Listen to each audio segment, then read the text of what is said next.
Good morning. Today is the 19th day of Elul and the 5th of September. We're up to the third reading of Parashat Nitzavim-Vayeilech together. And this is already a reading that is after the performance of Tshuva that we talked about yesterday. And again, this is not an individualized teshuva, not an individualized return to God, but rather a communal. And here we begin to hear the reward that comes from this. And so I'll read in the English. Havaya, your God, will then place all these curses upon your enemies and those who hate you, who pursued you. You will return to him once again, obeying God and fulfilling all his commandments that I am commanding you today. Havaya, your God, will make you superabundant in the produce of all the work of your hands, in the fruit of your womb, meaning in children, in the fruit of your livestock, and in the fruit of your soil, in good ways. For God will once again rejoice over you, to do good to you as he rejoiced over your forefathers. And when you obey God, safeguarding his commandments and his rules written in this Torah scroll, when you return to God with all your heart and with all your soul, for this commandment about which I am commanding you today is not remote from you. It is not even far away. In other words, do not think that the Torah is accessible only if you go to the other end of heaven. That you should say, who will go up to heaven for us and fetch it for us, to expound it to us so that we can fulfill it. And do not think that it is beyond the sea, that you should say, who will cross to the other side of the sea for us and fetch it for us, to expound it to us so that we can fulfill it. For this thing is very close to you in your mouth and in your heart, so you can fulfill it. This is the entire reading. And what I want to focus on is this notion that the Torah is not far away. What does that exactly mean, that the Torah isn't far away? And why is the answer to it being far away that he says that it is actually very close to you in your mouth and in your heart to perform? The usual answer is like this. Since it's going to take time for all this to happen, it's going to take time for the exile to unravel, for the Jewish people to do teshuvah, for them to come back to the land of Israel, and then for God to reveal himself in this new way that we described on Sunday. He will circumcise your heart, which is different than our commandment of circumcision, which is in the body. This will all take time, and it's not so clear that the people who lived when they heard Moses speaking this would be the people that would be in this final redemption. And so there might be a slight, if not even incredible, dissonance between what we understand in our time and what they understood then. And so there's a very particular thing that needs to happen, and we've talked about this in the past, that if the Torah is only the written Torah, then you have a document that's been frozen in time for so many eons, for millennia. There's no guarantee that it will feel relevant to the generations that Moses is talking about.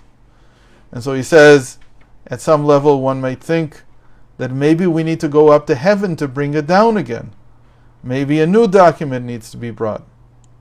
Maybe, on the other hand, we need to somehow bring from across the sea some other wisdom that will teach us, and we'll have to incorporate it into the Torah somehow, or exchange it for the Torah. He says none of this is necessary. Why is it not necessary? Because the Torah that I'm giving you is not just in writing, it's also in your mouth and in your heart. And what does that mean, that the Torah is in your mouth and in your heart? It means that the Torah continues to develop over the generations. and each generation has it in its mouth and in its heart to be able to continue to develop the Torah along the authentic, true lines that Moses set up. What we call this is the oral tradition. The oral tradition is literally mentioned by Moses when he comes down from the mountain in Exodus. And he says, or is told, according to these words that you have received, meaning the written words, and according to what is on your mouth. Meaning God says, right away, from the moment that we receive the Torah, there has to be an understanding of the Torah that fits the generation. What does it mean, fits the generation? Fits the generation doesn't mean that we can change what the Torah says. Rather, we are smart enough to figure out how to make it so that what the Torah says feels right even in our generation, in whatever generation it is. And the reason that that works is not only because we have the oral power of interpretation, of explaining things authentically in the right way, but we also have a heart. It's in your mouth and in your heart. The heart is already connected to the Torah because, and this is a very important thing, the Torah is considered to be a description of what is anyway the higher human nature. So if the heart is opened, and if the heart is able to be read by people and felt, then they feel right away that what the Torah is saying is actually natural. The only problem is that you need to find someone to translate it. You need to find someone to say it in the language of your time, in the language of the place where you dwell. The language of your time, the language in which you dwell, they might be very different from what it was 3,300 years ago. But in every generation, there is someone who is able to translate it this way. And every single generation since then, truthfully, has had someone who's been able to teach the Torah in such a way that it made sense even to people that live in a world full of quantum mechanics and electricity and everything else that we have, and that they didn't have, and there was no way to talk about it. In a sense, says the Torah, this is the essence of why this document is always alive, because it goes hand in hand with an oral tradition. And if you don't have the oral tradition, then you may feel that it can't work. And so you find that anyone who has left the observance of Judaism, of the mitzvos, of the commandments, is usually someone, usually, not always, but in 9 cases out of 10, is someone who did not have the privilege of hearing an interpretation, an explanation of Torah that made sense for our generation. 100 years ago, it seemed in the world, in the 1920s, it seemed in the world that there was no one who was able to do that. And the repercussion was incredible. Long before, a few decades before World War II actually, they say that 90% of the Jewish youth in Europe was not observant. And the reason that they weren't observant is because even though theoretically there should have been someone, but this was dropped. There wasn't a true effort to reach out to people and to understand that the times had changed, that what was working 100 years previously in 1820 was not going to work in 1920. And when that happened, when there was this dissonance, and the explanations that were being given were the old explanations that weren't touching the hearts and the minds of the youth at that time, they felt that they needed something else.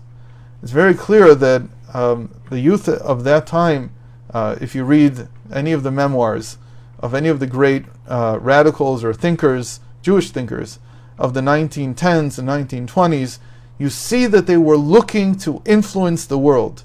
They were looking to be part of the cosmopolitan picture that was being formed, and they were looking to have their Judaism not as something that would block them from having an interaction with reality, but rather the opposite. It would be something that they could influence the world with, they could contribute something to the world with. In Italy, there was a very interesting Rav who wasn't known at the time. His name was Eliyahu ben Amozeg. And he began to write writings about why the time was ripe, and it was not just ripe, but necessary, to begin to offer Torah to the entire world, to begin to show what the universal features of the Torah are, how they do speak to everyone, how they can make our lives better as humanity as a whole. And he had tremendous writings. Unfortunately, these writings have only been translated from Hebrew into English in the past 10 years. And he was one of the, if you would like to call it that, he was one of the cavaliers who was able to see afar and to nurture this idea that it was time now for Judaism no longer to feel as some kind of persecuted minority, but to actually switch the direction. Now we know that was a little premature, but it wasn't so premature for the teenagers, for the youth at the time. It is actually what they needed, what they should have heard. Unfortunately, World War I and World War II happened, and all that was side-railed for about 60, 70 years. But now we're in a generation where this is coming up again, where now the Jewish youth around the world is not willing to settle for just being some kind of minority, outcast, strange, different, whatever type of adjective you want to use. Rather, they want to influence the world. And the way to do this in the end is you don't have to bring something from the heavens, and you don't have to bring something from across the seas. What you need is people that know how to interpret the Torah in such a way that becomes relevant. Two of those people in our generation that I like to mention, apart from Rav Ginsburg, who is too difficult for most people, so I'm not going to mention him. He's the thinker behind it all. Maybe he's giving the broad brushstrokes, which are hard for most people to understand. But some of the people that went down into the details are like Lord Jonathan Sacks, the former chief rabbi of the United Kingdom, who passed away 2 years ago, and his books are now immensely popular. And again, for me, they miss some of the mystical side, but they're tremendously impactful. They had an impact in Britain, and they have an impact now around the world. And the second person is a woman who I believe should be given the title of the chief rabbi of the world. Her name is Sivan Rav Meir. And even though, again, she speaks very simply, but she is immensely popular, a joy to listen to, and touches upon things in such a way that her message is always positive, always influential, always bettering the world. And these are examples of people that can show us that the Torah is not in the heavens and it's not far away across the sea. So thank you very much for joining today, and God willing we'll continue with this parsha, these two parshas tomorrow. We've actually almost finished Nitzavim. We have just a tiny bit more to go. Like we said, it's always in the fourth reading that we switch between parashot, so that we'll be doing tomorrow. All the best to everyone. Have a wonderful day.